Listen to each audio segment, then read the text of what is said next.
Hello, my name is Todd. Welcome to the Lyceum Weekly Update number 60 for the week of February 16th, 2015. Band of the week this week is Jordan C. Thomas. He is kind of rockabilly, but his latest release is really soulful, just a kind of soulful, folky kind of rock stuff. This is very cool. You have to listen to it, but handily, it's playing underneath this video, so you can have it listen to it. If you like it, click him down below. Enjoy him, support him. If you want to see him perform, he is playing Saturday the 21st at the Melb Bar in Sydney. Straight into launches, Wednesday the 18th, there is a contemporary jazz Latin album launch that is happening at Foundry 616 in Ultimo. It is $17 to get in, and that is with Cleons 3. Then Thursday the 19th, there is an indie singer-songwriter single launch at the Brighten Up Bar in Darlinghurst. $10 to get in. The single launch is from M. George. I bit inside my cheek, and now it's just hurting. Also on Thursday is a pop rock single launch at Frieda's in Chippendale. It is a free gig with the band Australia. Now usually I'd say, oh hey, if you want to find all the bands, they're all linked down in the description. Not Australia, because when you call yourselves Australia, good luck for anybody finding you on the internet. I could not find them anywhere. All I found was, surprise, Australia! Lesson for all bands. Not only do you want a name that sounds good, but you also want a name that people can fucking find when they type it into a search engine. Then Friday the 20th, a reggae soul album launch that is happening at the Camelot Lounge in Marrickville in the Django Bar area. It is $18 to get in, and that is with The Protesters. There is also a progressive rock album launch that is happening at the Exchange Hotel in Darlinghurst in the Spectrum Bar area. $10 to get in, and the launch is from Captain Kickass and the Awesomes. As well as a pop folk electronica single launch at the Good God Small Club in Chinatown, Sydney. $10 to get in, and that is with Maples. Or you can check out a folk singer-songwriter single launch at the News Agency in Marrickville. $12 to get in, and that is with Rowena Wise. Then lastly for Friday, a jazz gypsy swing album launch that is at the Vanguard in Newtown, $27 to get in, and it is from Lolo Lovina.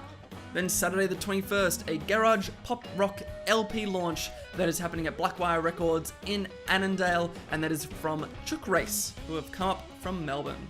Or an indie pop EP launch at the Brighten Up Bar in Darlinghurst, $5 to get into that gig, and that is with Vowel Movement from Melbourne. There is also a hardcore metal punk LP launch at the Factory Theatre in Marrickville on the factory floor. It is $10 to get in with Manhunt from Brisbane.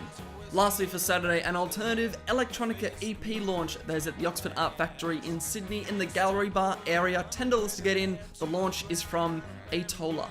Then Sunday the 22nd, and lastly for launches, an indie rock EP launch at the Petersham Bowling Club in Petersham. $10 to get in. Is also all ages, and that is with the Hadron Colliders. Now special gigs on Friday the 20th. There is a band having their final show. They are Gypsy Swing Jazz. The show will be at the Red Rattler Theatre in Marrickville. It is the final show for Hobo Bordeaux, and supporting them are La Taratella and Swamp Fat Jangles. Then Saturday the 21st, the garage rock launch that was happening at Blackwire Records is also going to have a farewell gig for a band. Same place, Blackwire Records on Saturday is a farewell show for Nathan Roche, because he'll be going overseas after this gig. And supporting on the night include Chook from Melbourne, who are having their LP launch, as well as Weak Boys and Jack Lee from Melbourne. There's also the festival known as Uberfest. It starts at 2 p.m. Basically every genre you can possibly think of, rock, pop, folk, I think there's hip-hop and probably electronica artists, all throughout the day and night. That's happening at the Bridge Hotel in Rozelle.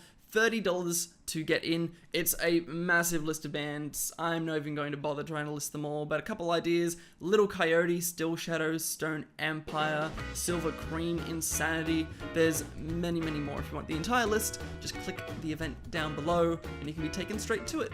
Also on Saturday is another farewell gig, this time for an alternative rock band. After this gig, they'll be going to the USA and Canada, just kind of breaking, and this is happening at the Exchange Hotel in Darlinghurst in the Spectrum Bar. $10 to get in.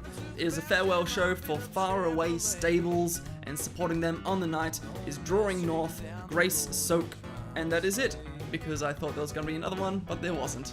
And finally, for special gigs, another farewell show. This time it is from a pop rock band happening at the Newtown Social Club in Newtown. $15 to get in. It is the Gooch Palms, who will be farewelling as they sail off to America, or probably take a plane because it's a little bit more convenient. Supporting them on the night are Straight Arrows and Lost Tones. And now news. There was really one main news article that I came across that was really relevant to our scene in general, and it was some research that was done by Sarah Taylor. She's a researcher at RMIT, and for her PhD, she mapped the trends like live music venues and gigs across the span of 23 years for Melbourne and Sydney.